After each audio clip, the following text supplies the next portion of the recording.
피로 정결하게 되고 성령으로 거룩하게 되고 인침을 받아 구원받을 것을 바라는 참된 기독교 신자들의 한 거룩한 회중이며 모임입니다.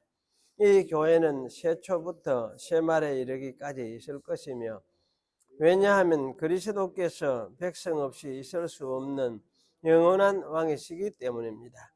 그리고 이 교회는 비록 잠시 동안 사람들의 눈에는 아주 작고 보이지 않는 것처럼 보인다 하더라도 온 세상의 격렬한 박해를 막으시는 하나님께서 보존하십니다. 아합의 학정 동안에도 주님께서 바알에게 무릎 꿇지 않았던 7,000명을 친히 지키셨습니다. 더구나 이 거룩한 교회는 어떤 장소나 혹은 어떤 인물에게 국한되거나 구속되거나 제한을 받고 있는 것이 아니고 온 세상에 퍼져서 확장되어 있습니다. 그러면서도 믿음의 능력으로 또 한 분이시며 동일하신 성령 안에서 마음과 뜻으로 연결되고 연합되어 있습니다. 이 교회론이 굉장히 간단하게 정리가 된 것 같은데,